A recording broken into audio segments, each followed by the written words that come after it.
If you're wondering if Grim Dawn is worth it, then this video is for you. But in order to know if the game is worth it, we have to look at the gameplay, what are the pros and cons, and who will actually enjoy playing the game. So should you buy Grim Dawn? Let's find out. Now, with over 4,000 played hours in Diablo 3 and hundreds in Path of Exile, I am quite experienced in ARPGs. And I'm sorry that I did not try this game sooner. From the class design to the lore and the story, this is truly a great game and is definitely worth playing. But of course, the game has some pros and cons, which we'll get into now. Now, Grim Dawn is out in full release for $25 on Steam. Now, coming over from Diablo 3, at first glance, the game looks fairly similar. The graphics, the playstyle, and the dark and gloomy atmosphere. But oh boy, was I wrong. Now, Grim Dawn is an isometric action RPG like Diablo, so if you like Diablo and RPG games, then you will enjoy this game. The gameplay is phenomenal. It is so simple and yet so satisfying. You simply wander about the world, kill things, acquire loot, and level. And that is the premise of the game, but it's also done in a way that differs from most other ARPGs. The game also has tons of mods to further enhance your gameplay, and of course also multiplayer so you can play with your friends. Now, the first game mechanic I want to look at is the classes. So in the beginning of the game, you choose a class, and the game has 9 main classes and 36 unique class combinations for a total of 45 different classes. You could also play the game without picking any class if you're really masochistic. As you level up, you spend your levels or points in a skill tree, and in level 10 is when you unlock the class combination as mentioned before. And every class combination have their own name and abilities, and this allows for immense replayability as no two classes will be the same, and all combinations can get you through the entire game without feeling like you picked the wrong class. The game also features a devotion system. You basically put points into different constellations, and this gives you passive or active abilities, further increasing the customization of each individual character. And I can tell you, as a former Diablo 3 player, these systems are great for making your character feel unique and adds a ton of variety. Now, one of the best things about Grim Dawn is the looting system. Oh boy, the loot is great. It is so varied and much more complex than, for instance, Diablo 3, and especially late game, as you start unlocking the really powerful set, is when you see the true potential of the itemization. Now, one downside of the loot system is also how much that drops. It is definitely a bit on the overwhelming side, and you will quite often have to sit there and sort through tons of items even in early game, and this is where a loot filter would be great. Now, to my surprise, Grim Dawn has a story and it is surprisingly good. It builds anticipation and interest while leveling up. Now, you could also ignore it completely, but you would be missing out on a great feature of the game. And it's very clear to me that the developers put a lot of effort into the story, especially for an ARPG. It is not often seen. Now, let's talk about the graphics a bit. So the playable world looks great. The world feels really handcrafted and well thought out, and every item and detail feel like they were placed on purpose. Now, of course, the graphics are not stellar. It is a fairly old game. You can see it is a bit outdated, but even if the graphics do feel a bit outdated, they do make up for it in terms of how gloomy it is as well. They have nailed the atmosphere. Now, one of the weaker sides of the game is probably the sound and the music. It is there and it does fit the game, but there are quite a few of the abilities. The sound effects can feel a bit off and also just a bit lackluster. If you found this video useful so far, make sure to boop the like button as it really helps out the channel. Thank you so much for doing that. Now, the replayability is one of the best things about this game. As you mentioned before, you have 45 different class combinations. You have an actual interesting early game leveling system, and then when you get to end game, it completely explodes. The sheer amount of items, crafting, bosses, constellation system, there is so much replayability, and it's similar to most other RPGs. You have to get to late game before you can really decide if the game is for you, because that is where the great things start happening. That's where you get the really great builds. You need to get to the end game of farming before you see the meat and potato of the game. Now, let's look at some pros and cons of the game, shall we? So starting off with the pros, and the first pro is definitely the variety. With 45 different class combinations, multiple different gear sets for each class, lots of variation in playstyle, you will never run out of things to do. If you enjoy this game, and I mean really enjoy it, you can easily have this as your main game and play it for hundreds, if not thousands of hours, easily. The next pro is the end game. The game features with extensive in-game progression and mechanics, including bosses, scalable rift system, and a crucible mode, again for high potential of playtime. And the final pro looking at is the story and lore. You don't often see this for an ARPG, so I was pleasantly surprised by how great the story is, and I would highly recommend that if you buy the game, make sure to read through the lore, or at least skim it. Now, let's look at some cons. The first con is the crafting system. This can be very tedious and time consuming, and many items will require dozens of different components to craft one item, only to realize that the item you spent many hours making is also just one out of 24 components for the next higher tier item. The crafting system will definitely take some time to get used to and can be very tedious. And the next con is the early versus late game. So all stages of Grim Dawn are great. There is, however, a fairly significant con. A lot of the really powerful and amazing sets are only available in the end game. This means you gotta complete the game and get to the farming part before you actually see them. So say you make a class, spend 30 hours leveling up, building it, and then only getting to late game and finding out that you don't really enjoy that late game setup. So I would highly advise to do a bit of research before deciding on a class combination, as it can be very time consuming gaming, having to level up a new character from scratch again because you didn't enjoy your late game setup. Now let's grade the game, shall we? And the first thing we're grading on is the gameplay. That's the most important aspect. So here we're looking at the mechanics, the system, and does the game work as intended. And here Grim Dawn definitely gets an A. It has solid mechanics, systems. The only negative system here is the crafting system, but you have so many great systems that completely outweighs this one negative. The next thing we're grading on is the graphics, sound, and immersion, and it's probably the weakest points of the game. Not that the graphics are necessarily bad. I actually really enjoy the world. The world feels really well handcrafted, but I'm more referring to the sound. The sound effects are a bit on the weaker side and a bit underwhelming. So here I grade the game a B-.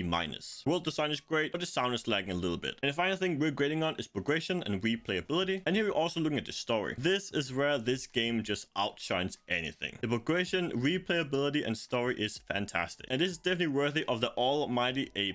And the overall grade of Grim Dawn is therefore an A. Now Grim Dawn does have DLC, and I would highly recommend looking up the definitive edition, as it does provide a good amount of value without being overpriced. Now who should play this game? If you enjoy grinding, leveling, customization, loot hunting, you will enjoy this game. There is a lot of RNG and stats, but if you enjoy that, you will love this game. If you previously enjoyed Diablo games, I'd highly recommend Grim Dawn. That can be said about any other RPGs as well. I would describe it as a more varied gameplay than Diablo, but less of a steep learning curve than, for instance, Path of Exile. So they've hit a really great balance of variety in content without being overly complex. If this is your first RPG and you're considering buying it, maybe get it on sale. It is quite often as low as $5 on Steam. And if you're an experienced RPG player, just go ahead and buy the definitive edition now, as it will be well worth your money and time. Make sure to like and subscribe if you enjoyed this video, and also check out the video on the screen now, as I think you'll really enjoy those game reviews as well. And I'll see you in the next video. Peace out.